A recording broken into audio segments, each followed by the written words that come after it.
since we have 2 classes left, what I'd like to do in the remainder of the 2 classes is kind of integrate a bunch of things we've talked about. And to do that, I want to kind of talk about 2 applications that I've been working on with various people. With Nolan and I have done some stuff. Mitchell and I have done some stuff together. I'm ultimately responsible for whether it looks good or bad when it's all said and done. But I put together some slides that talk about some of the stuff we're doing. I want to present these things because they're pretty fun. So the first example we're going to look at is something that's called image TaskGang. And that should give you an idea of where it's coming from. This is going to end up using the TaskGang framework that we showed earlier when we were talking about the Java Executor framework. And we're going to use this now to create an application that will download and process and store and display groups of images. And I'll show you what the application looks like. Actually, I'll start by showing you the application because it makes it a little easier to understand this. So here's what the interface looks like. You can use some default URLs that are kind of hard-coded in there. You can add a bunch of URLs if you want to. I just added one here that you'll recognize. And you click Run. And then what it does, and we'll look at the code, it downloads all the images you give it. And it uses the Java Executor framework and the ThreadGang stuff or TaskGang stuff we talked about before. And then it downloads everything, and it uses some cool patterns like the decorator pattern, and it stores them all locally on the SD card. And then there's a bunch of filters that you can apply. And we only have a couple filters so far. One of them is the null filter, which does nothing. And its purpose there is just to kind of show what the images look like before they're filtered. And then here's an example of a grayscale filter. And as you can see, it takes out the color. And there's lots and lots of other filters we could either write or we could leverage and so on. So that's basically what the application does. And you can give it a bunch of URLs, and you can clear everything out. But the point is it downloads a bunch of things, and it uses the TaskGang framework to do all the work. So with that as the background, we'll go ahead and talk about how it works. And it's kind of fun because it illustrates a bunch of different things. So if you run it and you give it a bunch of images, it'll download them all, and you can do various things to filter them. Basically what it's doing is it's taking a list of URLs to download, and this is all part of the TaskGang, and it's taking a list of filters to apply, and that's going to use the decorator pattern, as we'll see. And then it's taking the images to download and the filters to apply, and it's using a thread pool, which in this case is a cached thread pool, so it'll keep spawning threads if there's none available, in order to do the whole thing concurrently.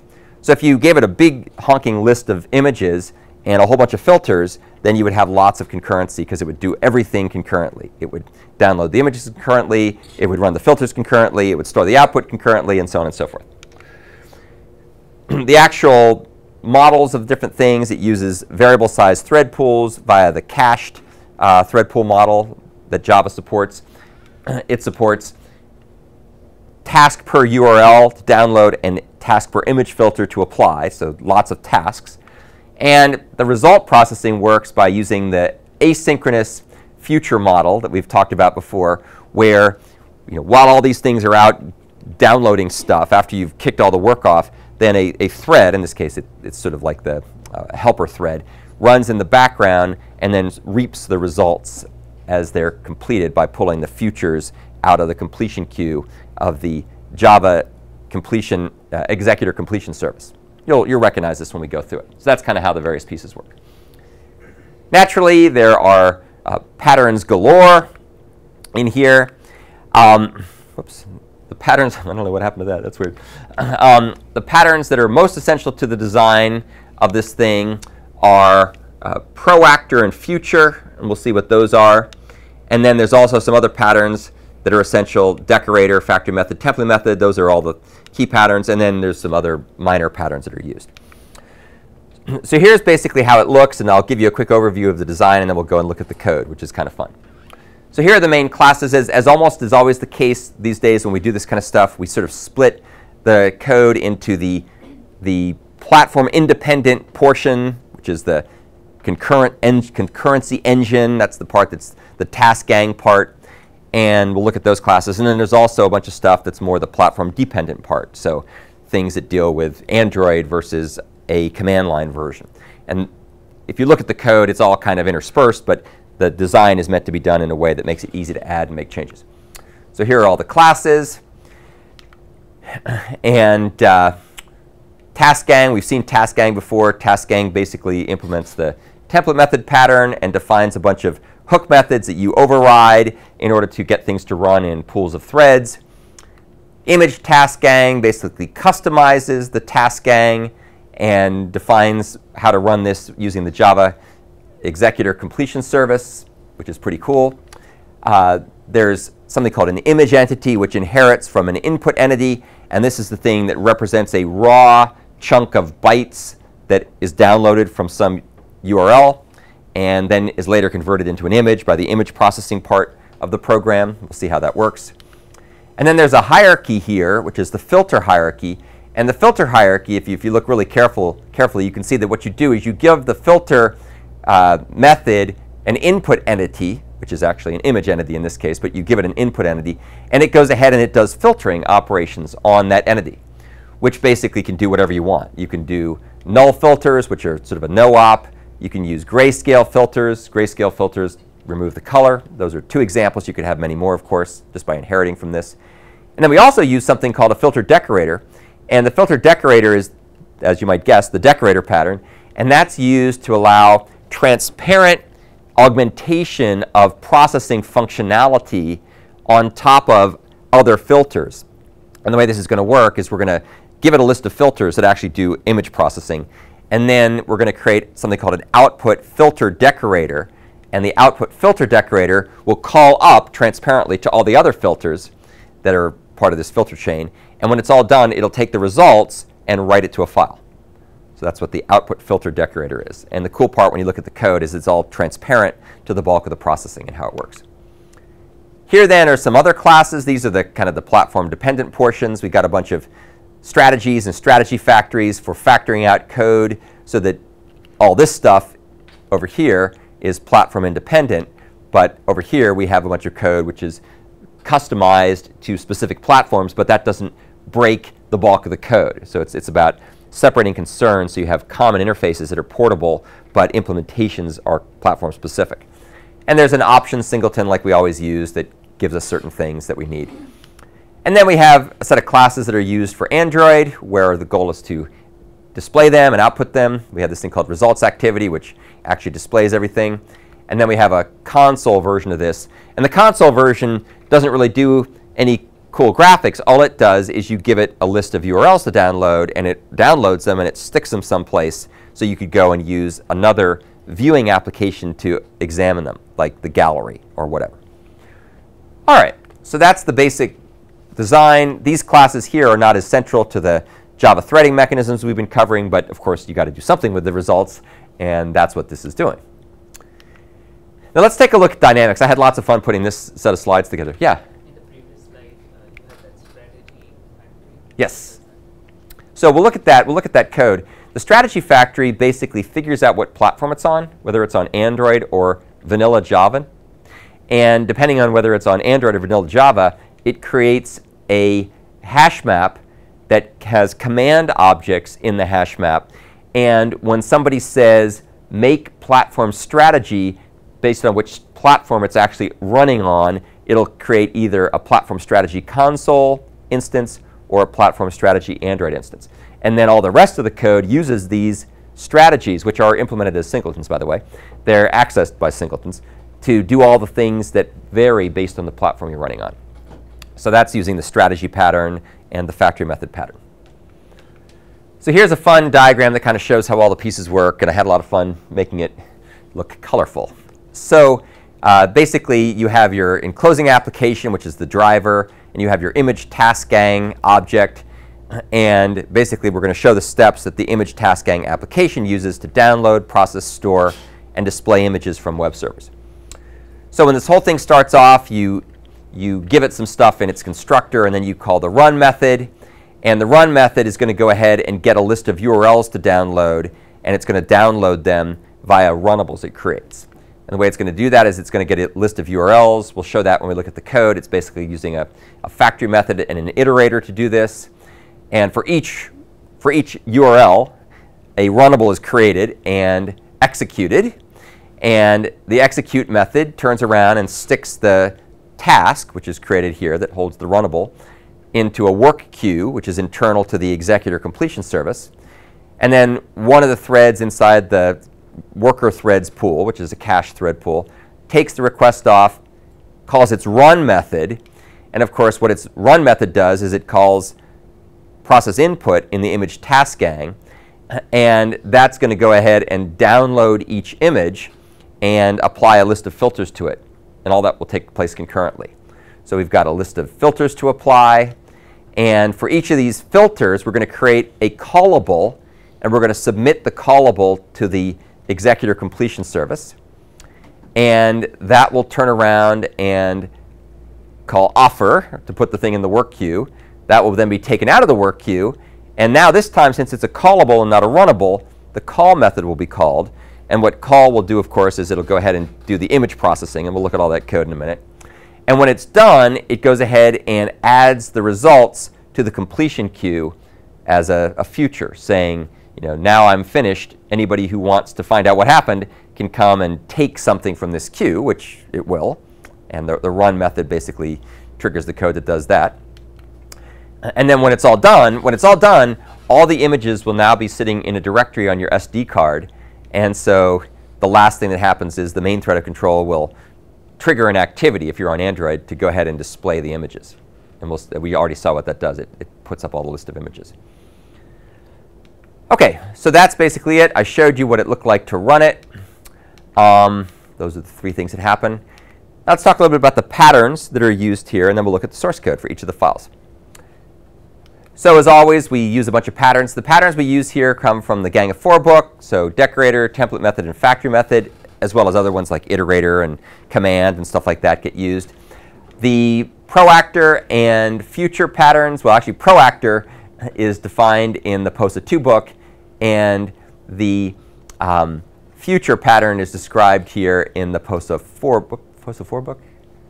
I got to change that. It's the wrong cover.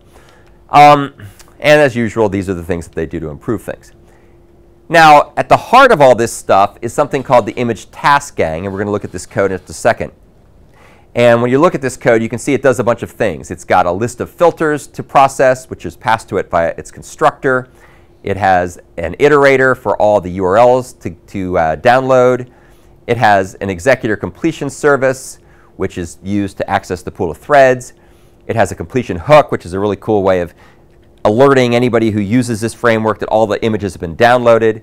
And the last thing it has is an iteration barrier that's used to control when everything's done for each phase.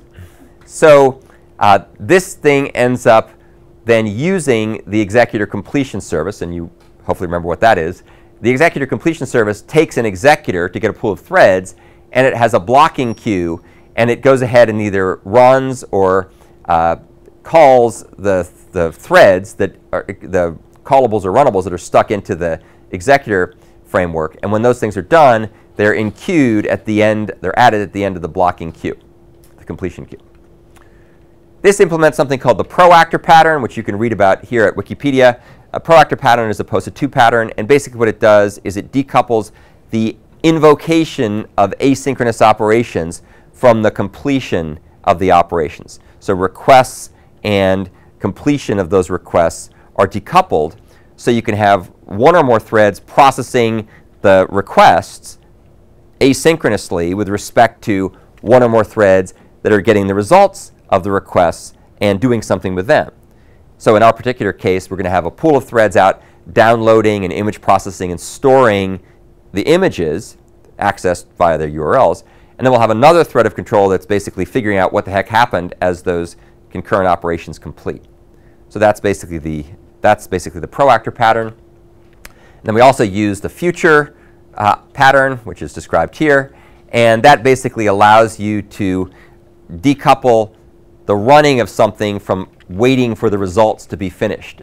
So things can run concurrently, and then you can go ahead and get the results when they're done. And there's a variety of ways of reclaiming or reaping the results, either blocking or callbacks or polling or whatever. So those are the two main patterns there. There's also then the decorator pattern. This is pretty cool. The decorator pattern, the intent of the decorator pattern is basically to be able to take an interface and transparently and dynamically add new processing capabilities to it without perturbing existing code. So in our particular example, we're going to use filters, which are going to be things that transform the image in one way or another, to transform the image. And when we're done transforming the image, we're going to use the decorator pattern to basically take the results of all the transformations and write them to a file. So to do this, we have all these different pieces. So the decorator is the pattern, and it has a couple parts. A component, which is filter, concrete component, which are things like grayscale filter and null filter. Then decorator, which is something that basically holds a filter and then has a method for doing work and then forwarding to the filter it holds.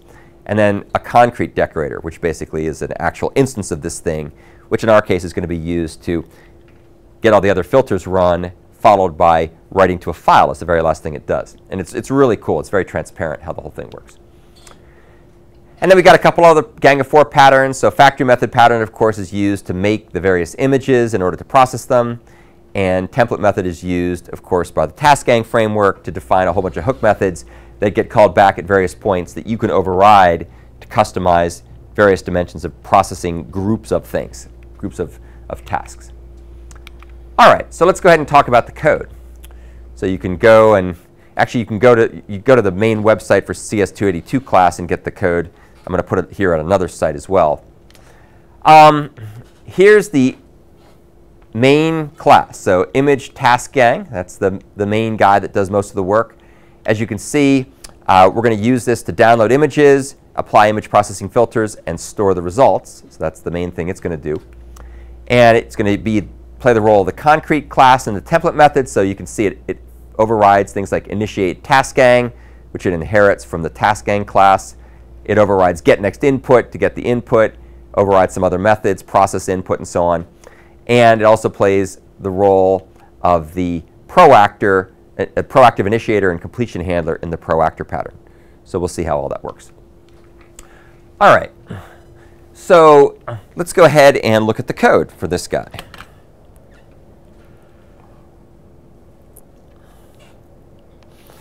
This is actually a fairly involved piece of code, but I'll try to explain it.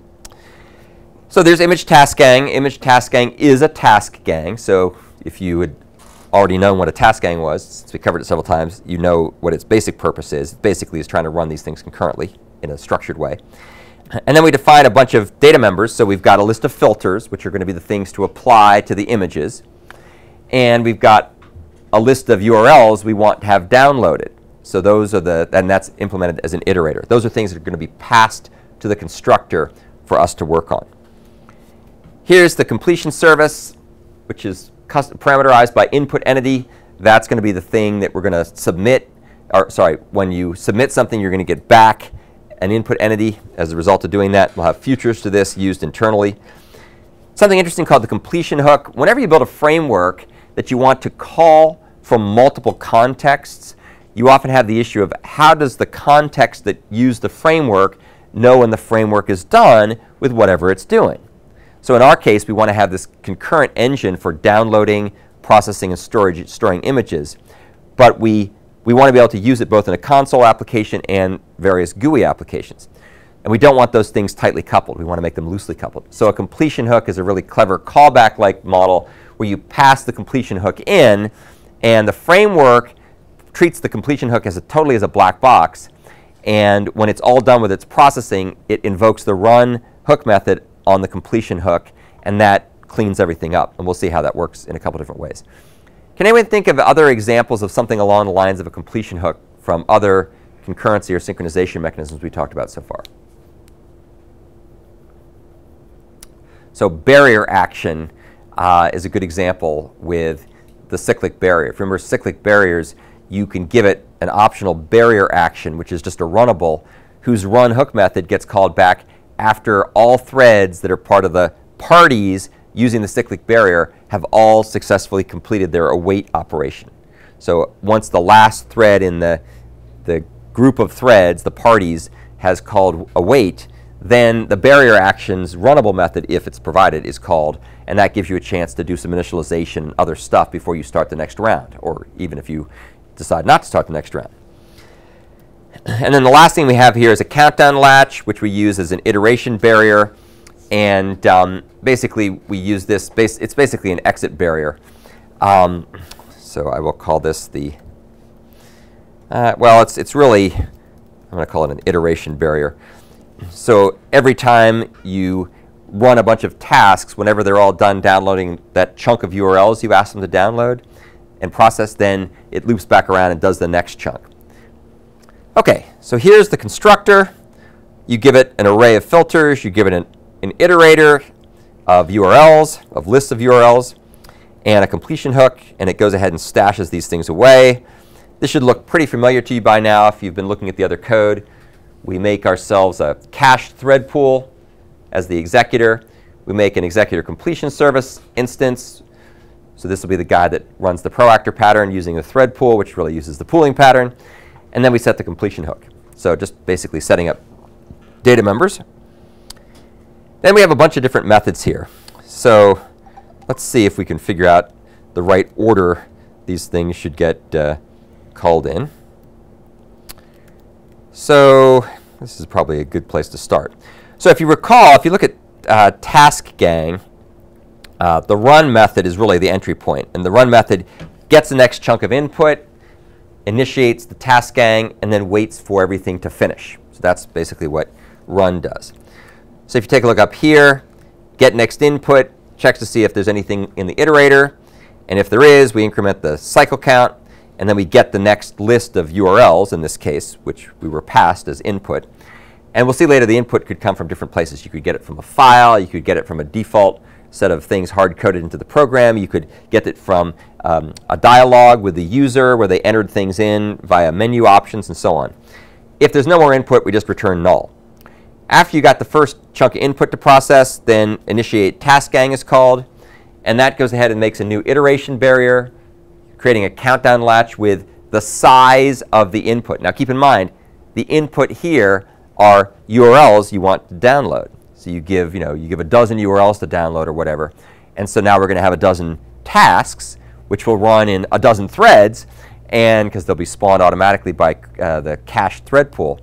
And so that allows us to be able to have all these things running, and all dozen of those things, if there were 12 of them, would go ahead and synchronize on this iteration barrier, which was set to 12. So we create the iteration barrier, and then we go ahead and we create new tasks for every element in the input. And of course, the make task method, if you go back to TaskGang, here's make task. As you remember, it creates a runnable that runs in the background and gets the input data to process, which in this case is a URL. And it goes ahead and calls process input, and that then goes ahead and calls task done. So probably process input is a good place to go. Next, let's go grab that guy. And this guy's not a bad one to grab too, because he's going to figure prominently in here. All right. So here is process input. What process input does is it goes ahead and it creates a new image entity, which it treats as an image entity, which contains the URL to download, which is what was passed to it, because that was what was given in the original input. And it calls download content. And download content just downloads the file. We'll look at that in a second. So when this finishes, we now have downloaded an image. And then for every filter that we want to use to process the image that we've just downloaded, we go into a loop. Keep in mind, by the way, this is running in a task. This process input method is running in a task. And within that task, for every filter that we have, we're going to go ahead and create a new callable whose call method is going to be submitted as a new task to run, which will get its own thread. So this will run concurrently. And that will then go ahead and do the following. It'll make a new output filter decorator, which is past the filter. So this is the decorator pattern, right? We've got a filter, like grayscale filter, for example. And now we've taken that filter and we've encapsulated it within a decorator. We've decorated it. And once we've done that, then we say to the decorated filter, hey, decorated filter, filter this image. And what that'll do is, as we'll see when we look at it, is that filter method will turn around and first call up to the filter that it's encapsulating or decorating, and that'll do grayscale or whatever it does. And then when that thing returns, it'll then go ahead and do decorate. What's the difference between decorator and strategy pattern? So over here you are basically calling a different strategy. So the main difference between, the question is, what's the difference between decorator and strategy? So decorator has this concept of transparently extending the processing without changing existing code. Whereas strategy is more about just being able to plug in one thing to do. Whereas with decorator, you take something, which could be a strategy, by the way. You could take whatever it is, a command, a strategy, or whatnot, and then you encapsulate it inside of something else. So it surrounds it. And of course, you can nest these things. So you can end up with a bunch of things that are encapsulated or decorated. And then when you call the method at the outermost one of these guys, it will then typically delegate back up the chain to the original one, do its thing, and then as you back out of the call chain, it'll decorate it further every step along the way. So the example that they give in the Gang of 4 book for decorator is you have a window, which knows how to display stuff or draw stuff, and then you decorate it with things like scrollable window or border window or something like that. And so that way you can have the logic for knowing how to draw stuff be orthogonal or independent from the logic of enclosing whatever it is you're drawing in a prettier border or a more featureful scroll capability. So the main difference is this idea of transparent encapsulation and extensibility. So you're keeping something and you're transparently encapsulating it in something else, like a shell, if you will. Or like one of those, what is it, Fabergé eggs, you know, the Russian nested dolls, something like that. I think Russian nested dolls is the right metaphor. OK, so that whole thing, that callable, is then going to be created and submitted to the completion service, which will then run it in a new thread of control. And when that thing is done, as you can see here, the submit call internally is simply going to take the results of this thing and it's going to stick it onto the completion queue that the completion service manages. So we're not worried about processing the results. That'll be handled by something else. All right, so that's basically what that code does. Here is the code that does, whoops.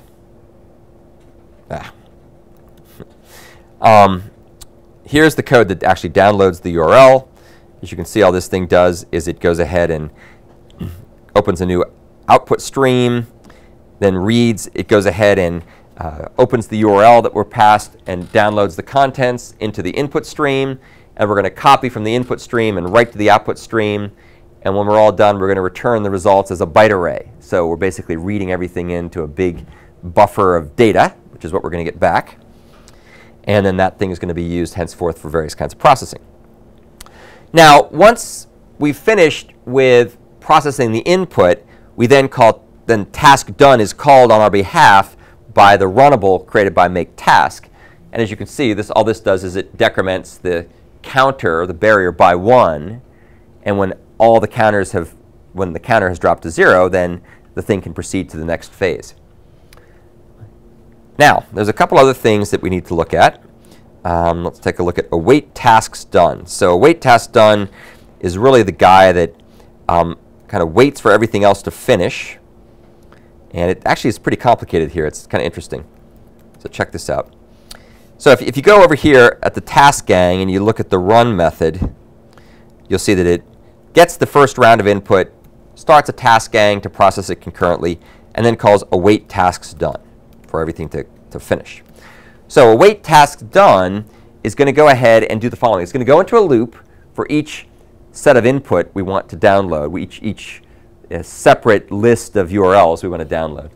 And it'll figure out how many images we want to download. And then it goes ahead and calls await on the barrier synchronizer. Now, keep in mind, when this is called, everything else is out running concurrently in the thread pool, right? So the pool of threads are processing all the runnables. It's doing the process input. It's doing the call method on the callables. That's all running concurrently. We're happy, happy, happy. Then when that first range of things is done, everybody's task done method gets called. They all call countdown on the barrier. When that drops to 0, this call can return. We then go ahead and see if there's any more input to process. If there is, then we're going to go ahead and initiate another set of tasks to run that input and loop back around to the top again. So this is going to keep going. As long as there's input to process, these things will be started and running concurrently. After all the input is processed, we then go ahead here and we figure out how many images were requested and how many filters were applied. And then we call a method called concurrently process filtered results. And we'll look at that in a second with a count of the number of things we have to process. So we then go ahead and make sure that we are, in fact, an executor service, which we will be. We shut it down and wait for all the threads to exit. So that's just a nice, clean, graceful way of shutting ourselves down. Here then, oops, come on. Oh, Dr. Schmidt, Yeah. for the assignment that we're working on right now, should we use shutdown or shutdown now? I think you want to use shutdown now. Okay. Here's concurrently processed filtered results. This should look somewhat familiar to what you saw before. It goes ahead and goes into a loop for each image and image processing task that will be running concurrently. And it blocks on the completion service take method, which will not block if there's something in the queue. If there is nothing in the queue yet, it'll block. But in either case, we'll get the next result out of the completion queue, which comes back to us as a future. And we call get to actually get the input entity that corresponds to the results of doing the concurrent downloading and processing and storage and so on. And at this point, this should be ready. We should never block here.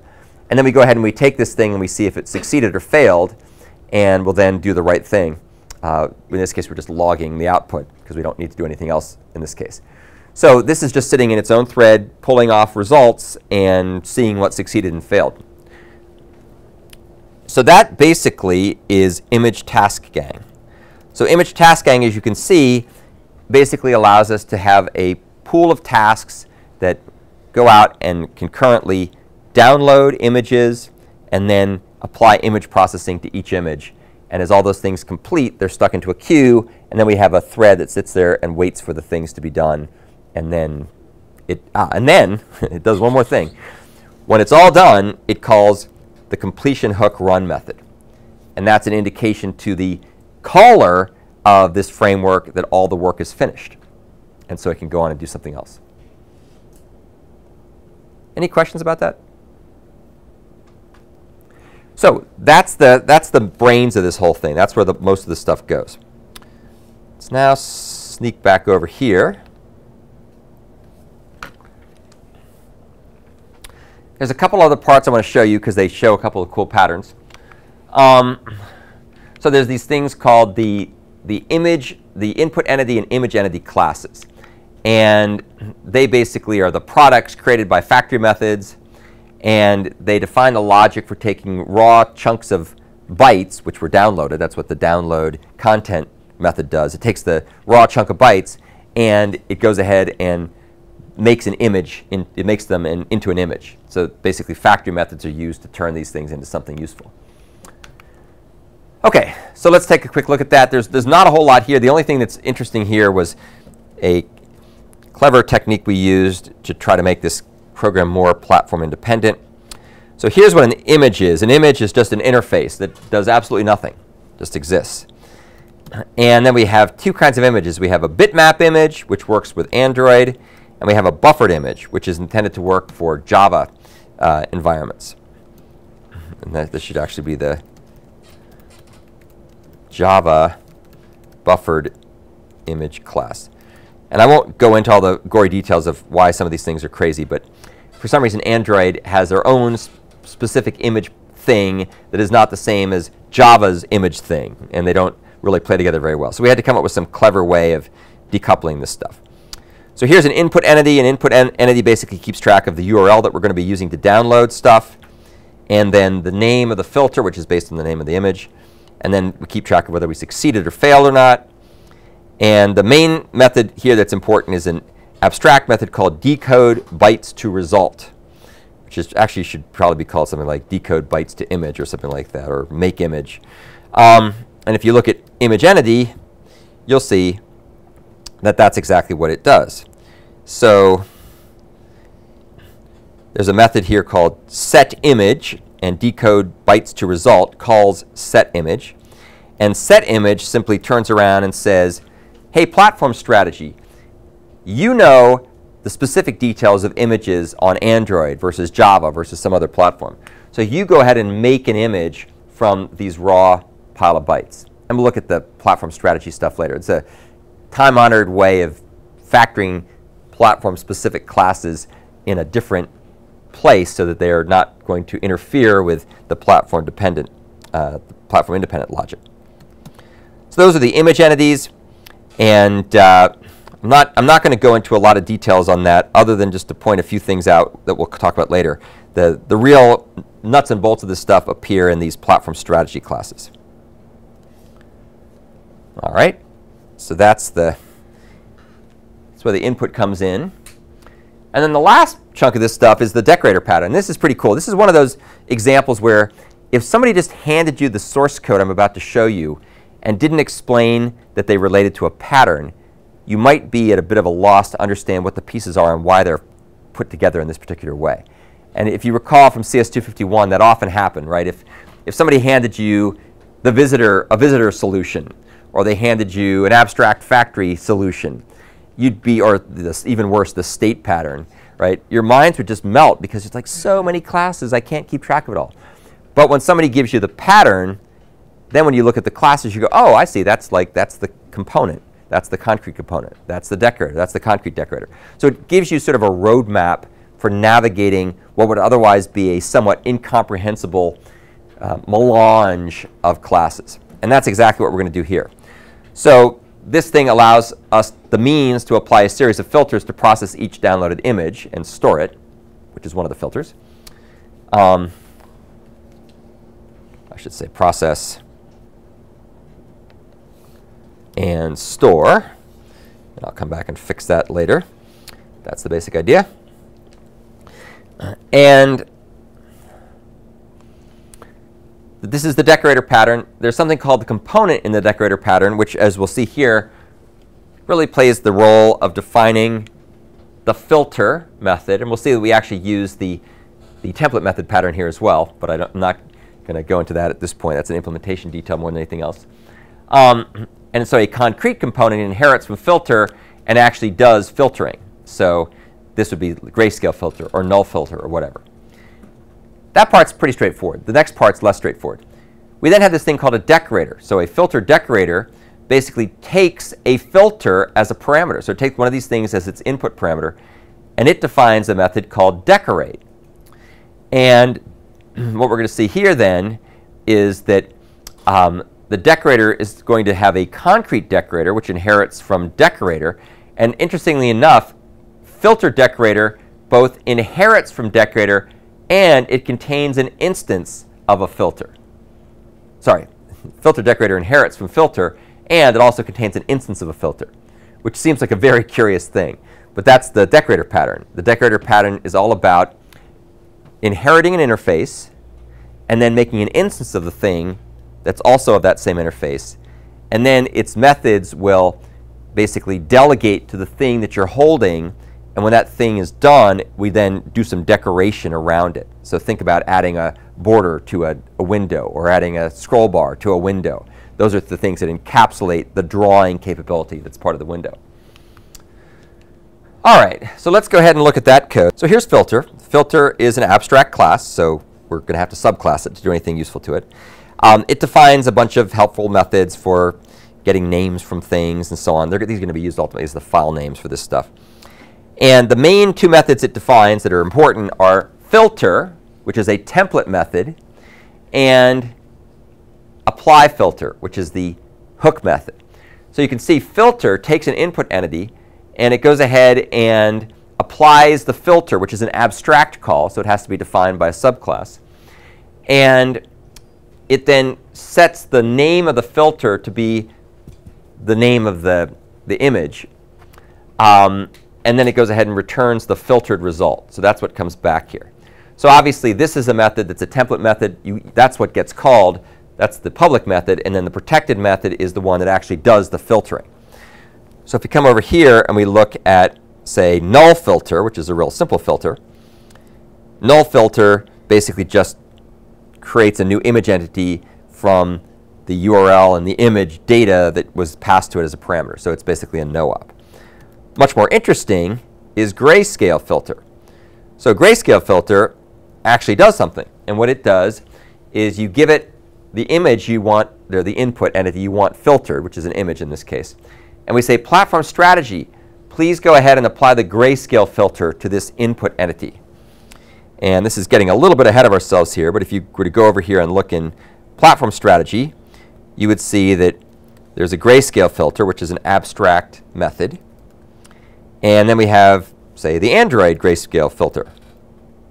So here's the Android grayscale filter, which basically takes the input entity that's passed to it and gets the bitmap image, and then it goes ahead and it does the image processing logic to turn it into a grayscale version of the image. And I won't go through the algorithm here. You can go look at the algorithm. It's just from Wikipedia. Somewhere it says, I think, what it does.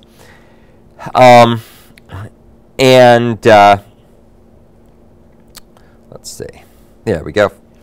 Wiki grayscale. That's the algorithm that they use there. Doesn't really matter. But this is doing the Android version of this. And not surprisingly, there's also a non-Android version, because Java has its own image processing stuff that's, oddly enough, not the same as what Android does, which is annoying. Anyway, that's what a grayscale filter does. It goes ahead and does the grayscale filter with whatever platform-specific details are needed. Notice how we don't pollute this code with platform-specific details. That's one of the goals of the patterns, of the strategy patterns, to factor that out. All right, so those are the things that actually do the image processing. Let's take a look now at the decorators. So here's the filter decorator. Filter decorator is also an abstract class, and you'll notice it does this very curious pattern. It extends filter, and then it also defines an instance of a filter. So it both inherits the interface and it defines a filter instance. And that's what the decorator is. And by the way, back to your question about strategy, if you look at the strategy pattern, it doesn't look anything like that, right? It doesn't have an instance. It doesn't hold an instance to a strategy, right? It has a context and other good things.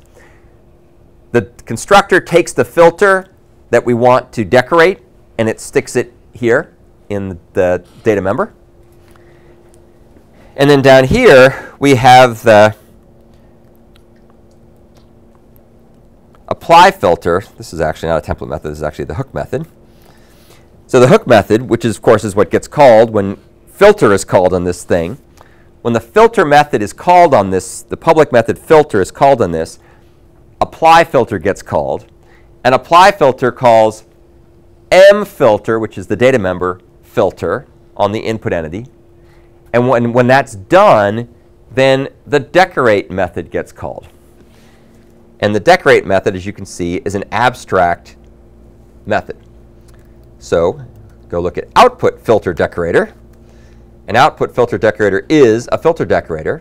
It takes a filter, which it passes to its base class constructor.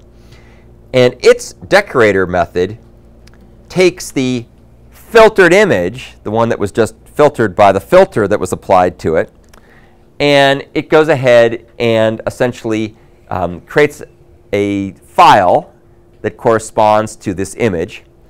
And then it goes ahead and stores the contents of the image into the file. And that's what all this kind of stuff is doing. So what we're doing here, it's really cool. And if you go back and look at this code, it becomes clear just why this is so cool. If you take a look at the main business logic of image TaskGang, you'll see that what we do is we're given a list of filters to apply. These are the guys that really do filtering. And we take each filter and we wrap a decorator around it that knows how to take the results of all the filtering and write it to a file. But the filter doesn't know that. Filter has no idea that this is happening. It just knows, I know how to filter stuff that I'm given. So we create one of these decorated filters, and then we say, hey, go filter the image. And so when the filter method is called here, what that does, of course, is that calls the that calls the filter decorator. Oops. That ends up calling the filter decorator's apply filter method, which forwards to the filters to do the actual image processing. And then when it's all done, it calls decorate. And the decorate method, which is what's shown here, takes the results of all that stuff and writes it to an output file. Pretty cool. So we can add arbitrary things to encapsulate our filters without changing the interfaces for how this stuff works or breaking existing code. So that's one of the powerful things of the decorator pattern. We didn't really cover the decorator pattern a heck of a lot in the 251 class, but this is a great example of when to use it. Something else I want to note, because we ran into this over the break while we were working on the example. So it turns out, for some bizarre reason, that Android 4.4, which is the KitKat version of Android, breaks writing files to SD cards for some mysteriously strange reason. And so we were getting really weird results. And then we ended up falling back and using Jelly Bean to where it works fine. But KitKat, Jelly Bean's 4.3, KitKat, which is 4.4, doesn't work. It's my understanding that the newer versions of Android, which I think are Lollipop, that is going to fix this problem. So anybody who uses SD card stuff with KitKat is in for a lot of trouble. There are ways around it, but they're ugly. OK, so that basically is the use of the decorator pattern.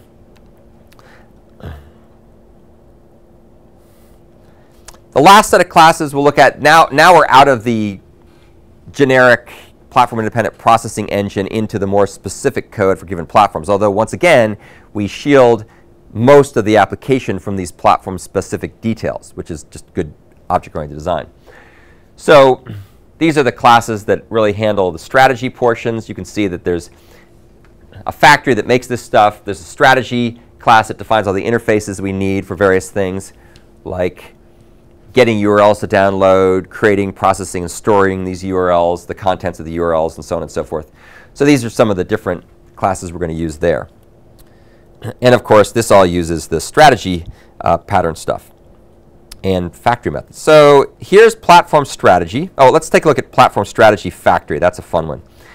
So platform strategy is the base class. Platform strategy Android, platform strategy console are the derived classes, of course. And then here's platform strategy factory. So platform strategy factory figures out which kind of platform you're on. And it does it in a very clever way. So check this out. So we define ourselves a private data member, which probably should be final, I'm guessing. Do that. Because it's not going to change once we set it. And what it does is it comes in and it figures out whether or not the Java specification vendor string is got Android in it. So if it's Android, then we make the platform type Android. Otherwise, we make it plain old vanilla Java. Now, we could be smarter than that if you needed to be, but that's good enough for our purposes. We're sort of console-based versus Android-based. So that's the thing it does there. We then have a method. This is sort of the command pattern. So we have the platform strategy factory command, which has a method called execute, which is what you use on commands, of course. And then we define ourselves a hash map that maps platform type, either Android or vanilla Java, to a platform strategy factory command instance. So that's what the hash map does. And then down here we have the constructor for this thing. And you can see what the constructor does is it goes ahead and it creates two entries into this hash map. And for the Android entry, it goes ahead and creates a command object, which when executed creates the platform strategy Android object. And when it's plain old vanilla Java, it creates a command whose execute method creates a platform strategy console strategy object. Right? So we're sort of pre-caching these things in the hash map, as is our tradition. And then down here, make platform strategy, which is a factory method that returns a platform strategy object based on the underlying platform. So what you can see what it does is it goes ahead and it looks up in the map using the type of the platform, which is either Android or plain Java, and it goes ahead and executes the command, and it creates a new platform strategy object. So it really creates and returns. Any questions about that? Yeah. Why do you instantiate both the one for Android and for plain Java if you're only ever going to use one at a time? Just for the heck of it. We could go ahead and just create the one for the platform that we're actually using. Right. That would be another good strategy too. This is trying to show the more general point of using command with maps, so you don't have to do if-else statements. That's kind of the idea.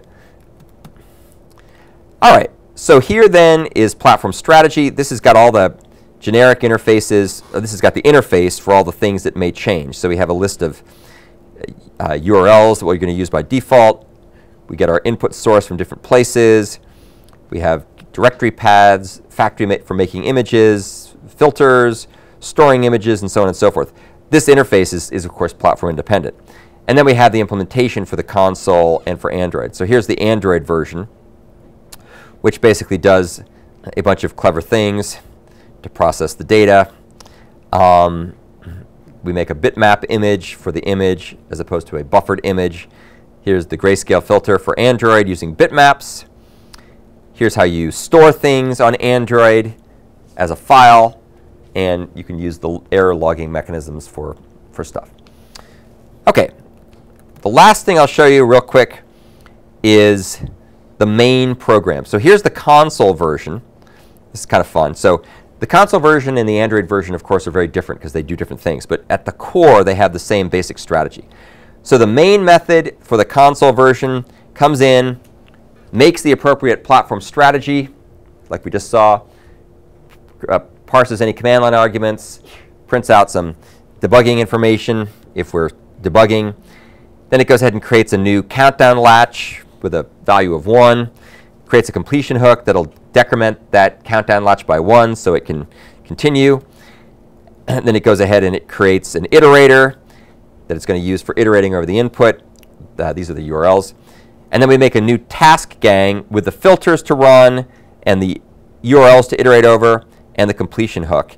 So we make a new instance, create a new thread, start that thread, the run method gets called. OK, so now the framework's over here running happily away.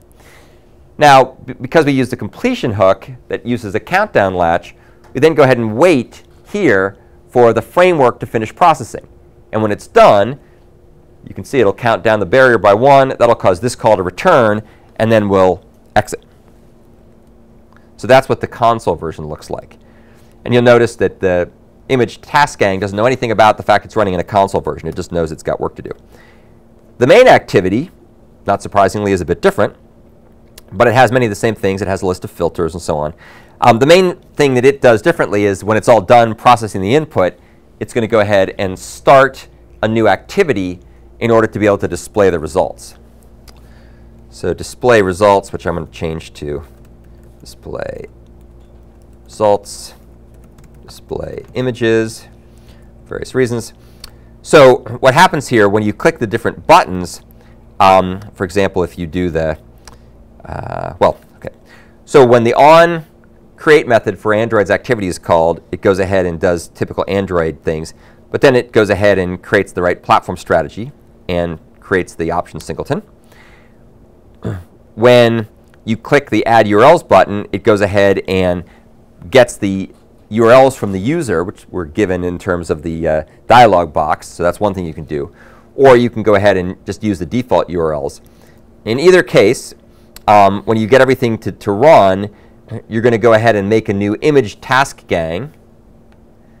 Just like before, you got a bunch of filters. You've got a bunch of URLs to process.